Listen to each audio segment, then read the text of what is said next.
சொல்கிறேன். விசுவாசிகள், கிருபை பெற்றவர்கள், வரம் பெற்றவர்கள், வல்லமை பெற்றவர்கள், நல்லா புரிந்து கொள்ளுங்க. ஏதோ கருத்து வேறுபாடுகள் இருக்குது என்பதற்காக நீங்களாக ஒரு தலைமைத்துவத்தை ஏற்படுத்தி கொண்டு என்ன கோஷ்டி முதல் ஏற்படுகிறது. தகப்பனுக்கும் மகனுக்கு இருக்கும், அண்ணனுக்கும் தம்பிக்கும் இருக்கும், ஏதோ ஒரு பிரச்சனை இருக்கும்.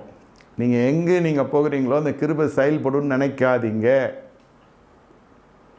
கிருபை செயல்படாது. என்னையா எப்படி சொல்கிறீங்க? என் கிருபை உனக்கு போதும். கர்த்தருடைய கிருபை, கர்த்தருடைய அபிஷேகம் செயல்படுவதற்கும் இடம் பொருள் ஏவல் என்று இருக்கிறது. ஏவல்னால் பில்லி சொல்லி ஏவல் அது நினைக்காதீங்க. சமயம், சந்தர்ப்பம், சூழ்நிலை, யாரோடு நீங்கள் இருக்கிறீர்கள், ஆவிக்குரிய வாழ்க்கையில் சொல்கிறேன். எந்த இடத்துல நீங்கள் ஊழியம் செய்கிறீங்க, எந்த தலைமைத்துவத்தின் கீழ் இருக்கிறீங்க, எவ்வளோ உத்தமமாக இருக்கிறீங்க. நான் தான் சொல்கிறேனே, தாவீதை போல் ஒரு டேஞ்சரஸ் மேனும் கிடையாது. பொல்லாத எவ்வளோ பெரிய ஷாக்கு இது. நான் விளையாட்டாக